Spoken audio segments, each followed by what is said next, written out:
আলহামদুলিল্লাহ আলহামদুলিল্লাহ আলহামদুলিল্লাহ আই এম মুসলিম। আলহামদুলিল্লাহ আলহামদুলিল্লাহ আই এম মুসলিম।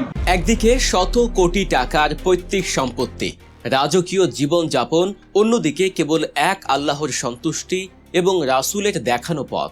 এই দুয়ের মধ্যে যদি কাউকে বেছে নিতে বলা হয় তবে সাধারণ মানুষ হয়তো দুনিয়ার মোহকেই আগে বেছে নেবে। কিন্তু ভারতের এক হিন্দু যুবক যা করে দেখালেন তা দেখে পুরো দুনিয়া অবাক। শত কোটি টাকার সম্পদকে এক নিমিষে পায়ের কাছে ছুঁড়ে ফেলে তিনি বুকে টেনে নিয়েছেন ইসলামকে। উগ্রবাদীদের চরম হুমকি, পরিবারের মিথ্যা মামলা, এমনকি নিজের স্ত্রীকে জেলে পাঠানোর মতো ভয়াবহ মানসিক নির্যাতনের পরও তিনি পাহাড়ের মতো অটল। বুক ফুলিয়ে মিডিয়ার সামনে বলছেন, আমার ডান হাতে সূর্য আর বাম হাতে চাঁদ এনে দিলেও আমি ইসলাম ছাড়ব না। অন্যদিকে আমাদের বাংলাদেশের দৃশ্যপটটা একবার খেয়াল করুন। দেশের ইতিহাসে এই প্রথম কোনো সেনাপ্রধান দাঁড়ি রেখে রীতিমতো সোশ্যাল মিডিয়ায় ঝড় তুলেছেন। বাংলাদেশ সেনাবাহিনীর প্রধান জেনারেল ওয়াকারুজ্জামান পবিত্র হজ পালন করে আসার পর তার মুখে সুন্নতি দাঁড়ি দেখা যাচ্ছে। কেউ কেউ একে ইসলামের এক বিশাল বিজয় এবং ইতিবাচক দিক হিসেবে দেখছেন, আবার সমালোচকরা আঙুল তুলছেন ভিন্ন দিকে। সম্মানিত দর্শক, ভারতের সেই মুসলিম যুবকের ইমান দীপ্ত রোমাঞ্চকর কাহিনী এবং বাংলাদেশের সেনা প্রধানের দাঁড়ি রাখা নিয়ে সোশ্যাল মিডিয়ায় চলা চরম বিতর্কের পুরো অজানা রহস্য আজ আমরা আপনাদের সামনে তুলে ধরব। তাই না টেনে ভিডিওটি শেষ পর্যন্ত দেখার অনুরোধ রইল, কারণ আজকের এই বিশ্লেষণ আপনার চিন্তার জগৎকে নাড়িয়ে দেবে। শুরুতেই চলুন ভারতের উত্তরপ্রদেশের দিকে নজর দেওয়া যাক। উত্তরপ্রদেশের শামলি জেলার অত্যন্ত প্রভাবশালী এবং ধর্নাঢ্য এক হিন্দু পরিবারের সন্তান আয়ুষ মালিক। বাবা দেবরাজ মালিক এবং মা কঙ্কনা মালিকের একমাত্র আদরের সন্তান তিনি। ছোটবেলা থেকেই তার বেড়ে ওঠা ছিল চরম কট্টর ধর্মীয় অনুশাসনের মধ্য দিয়ে। প্রতিদিন সকাল সন্ধ্যায় গায়ত্রী মন্ত্র পাঠ, সূর্য প্রণাম থেকে শুরু করে গণেশ পূজা আর শিব বন্দনা ছিল তার দৈনন্দিন জীবনের অবিচ্ছেদ্য অংশ। কিন্তু বয়স বাড়ার সাথে সাথে এই দেবদেবীর আরাধনা নিয়ে তার মনে নানা প্রশ্নের জন্ম হতে থাকে।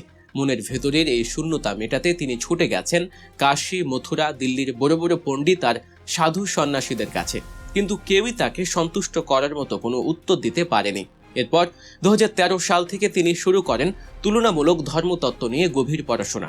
হিন্দু ধর্ম, খ্রিস্টান ধর্ম থেকে শুরু করে বিভিন্ন ধর্মগ্রন্থ পড়ার পর অবশেষে তিনি পবিত্র কোরআন নিয়ে গবেষণা শুরু করেন। আর এখানেই যেন তার জীবনের মোড় ঘুরে যায়।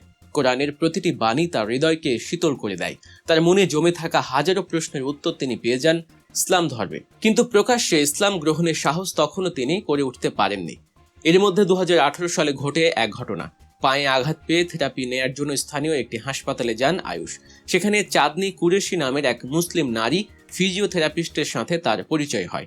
কাকতালীয়ভাবে চাঁদনির ভাই আশ মোহাম্মদ আবার আয়ুষদেরই পারিবারিক ওষুধের দোকানে কাজ করতেন। এই পরিচয়ের সূত্র ধরে আয়ুষ এবং চাঁদনির মধ্যে এক গভীর সম্পর্ক গড়ে ওঠে। নিজের ইসলাম সম্পর্কে জানার আগ্রহ এবং চাঁদনির সান্নিধ্য সব মিলিয়ে 2022 সালে আয়ুষ মালিক কালেমা পড়ে ইসলাম ধর্ম গ্রহণ করেন এবং নিজের নতুন নাম রাখেন মোহাম্মদ আলী। ইসলাম গ্রহণের পর তিনি ইসলামী শরীয়ত মোতাবেক চাঁদনিকে বিয়েও করেন। পরিবার এবং সমাজের কথা চিন্তা করে তিনি বেশ কয়েক বছর তার এই ইসলাম গ্রহণের কথা গোপন রাখেন। কিন্তু চলতি বছরের শুরুতে তিনি যখন পরিবারকে সব সত্য জানান, তখন যেন আকাশ ভেঙে পড়ে। মুহূর্তের মধ্যে ভারতের আরএসএস, বিজেপি নেতা এবং ইসকনের মতো উগ্রবাদী হিন্দুত্ববাদী সংগঠনগুলো তার পেছনে আদা জল খেয়ে লাগে। শুরু হয় লাভ জিহাদ এবং জোরপূর্বক ধর্মান্তরকরণের মিথ্যা অপবাদ। চাঁদনির বাবা স্থানীয় এক মৌলভী সহ মোট 9 জনের বিরুদ্ধে ধর্মান্তর বিরোধী আইনে মামলা ঠুকে দেয় উগ্রবাদীরা। এমনকি পুলিশ চাঁদনি এবং তার শ্বশুরকে গ্রেফতার করে জেলেও পাঠিয়ে দেয়। কিন্তু এত সব কিছুর পরও আয়ুষ তথা মোহাম্মদ আলীকে এক চুলো টলানো যায়নি। উগ্র হিন্দুত্ববাদীদের সমস্ত ছক তিনি একাই ধুলোয় মিশিয়ে দিয়েছেন।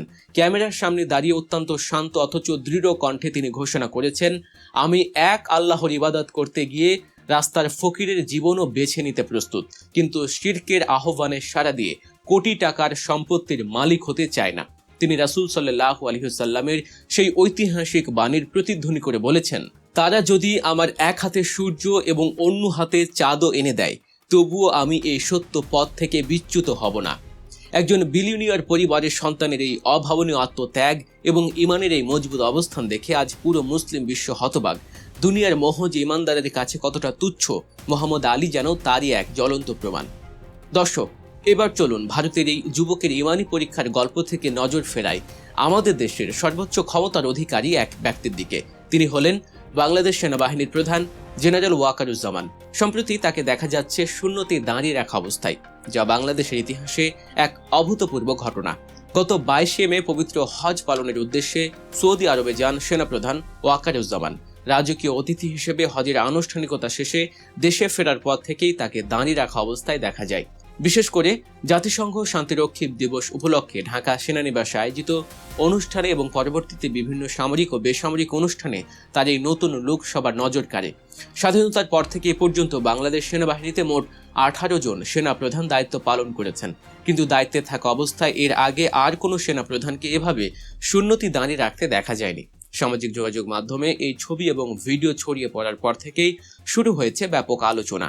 নেটিজেনদের একটি বড় অংশ এই বিষয়টিকে অত্যন্ত ইতিবাচকভাবে দেখছেন। তারা মনে করছেন বাংলাদেশ একটি মুসলিম সংখ্যাগরিষ্ঠ দেশ। এই দেশের সেনাবাহিনীর প্রধান যদি দাঁড়িয়ে রাখেন তবে তা ইসলামী মূল্যবোধের এক চমৎকার বহিঃপ্রকাশ। অনেকেই তার এই সিদ্ধান্তকে সম্মান জানিয়ে বলছেন, এর ফলে সেনাবাহিনীতে ধর্মের চর্চা আরও সহজ হবে এবং এটি সাধারণ ধর্মপ্রাণ মানুষের মনে সেনাবাহিনীর প্রতি আরও ভালোবাসা তৈরি করবে। কিন্তু মুদ্রার অপর পিঠও রয়েছে। এই ঘটনাকে কেন্দ্র করে সমালোচকরা বেশ সরব হয়ে উঠেছেন। সোশ্যাল মিডিয়া এবং বিভিন্ন বিশ্লেষকদের মতে বাংলাদেশ সেনাবাহিনীতে ব্রিটিশ আমল থেকে চলে আসা অত্যন্ত কড়া কিছু নিয়ম কানুন রয়েছে, বিশেষ করে গ্রুমিং বা শারীরিক পরিপাটি থাকার বিষয়ে। অনেক সমালোচক প্রশ্ন তুলছেন যে সাধারণ সৈনিক বা নিচু তলার কর্মকর্তাদের দাঁড়িয়ে রাখার ক্ষেত্রে বছরের পর বছর ধরে নানা ধরনের প্রশাসনিক জটিলতা বা অলিখিত নিষেধাজ্ঞা পোহাতে হয়। অনেক সময় সাধারণ সৈনিকদের দাঁড়িয়ে রাখার অনুমতি পেতে বেশ বেগ পেতেও হয়। তাহলে সেনা প্রধানের জন্য কি নিয়ম আলাদা? তিনি কি তার ক্ষমতার জোরেই এই দাঁড়িয়ে রাখছেন? এর পাশাপাশি আরও একটি গুরুতর অভিযোগ বা প্রশ্ন তুলছেন সমালোচকরা। দেশের বর্তমান রাজনৈতিক এবং সামাজিক প্রেক্ষাপটে ইসলামী অনুশাসন বা ধর্মীয় সেন্টিমেন্ট সাধারণ মানুষের কাছে অত্যন্ত স্পর্শকাতর একটি বিষয়। সমালোচকরা বলছেন, সেনাপ্রধান কি তার এই দাঁড়িয়ে রাখার মধ্য দিয়ে দেশের আপামর ধর্মপ্রাণ মানুষের সিম্প্যাথি বা মনোযোগ আকর্ষণের চেষ্টা করছেন? অর্থাৎ এটি কি কেবলই একটি অ্যাটেনশন সিকিং বা মনোযোগ আকর্ষণের কৌশল, নাকি সত্যিই তার ভেতরে ধর্মীয় পরিবর্তন এসেছে? বিশ্লেষকদের অনেকেই বলছেন, যদি সেনা প্রধানের এই দাঁড়িয়ে রাখাটা সেনাবাহিনীতে সবার জন্য ধর্মীয় স্বাধীনতা নিশ্চিত করার একটি সিগন্যাল বা বার্তা হয়, তবে তা নিঃসন্দেহে একটি যুগান্তকারী পদক্ষেপ হিসেবেই ইতিহাসে লেখা থাকবে। আর যদি তা না হয় তবে এটি কেবলই সমালোচকদের আলোচনার খোরাক হয়েই থেকে যাবে। সম্মানিত দর্শক, একই পৃথিবীতে আমরা আজ দুটি ভিন্ন চিত্র দেখলাম।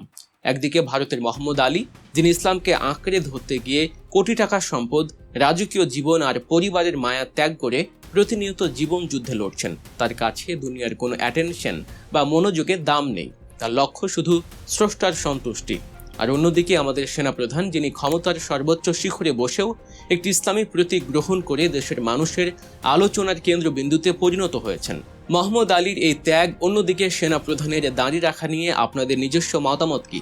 এটি কি সত্যি বাংলাদেশ সেনাবাহিনীতে ইসলামী অনুশাসন পালনের ক্ষেত্রে একটি ইতিবাচক পরিবর্তন আনবে, নাকি সমালোচকদের কথাই ঠিক?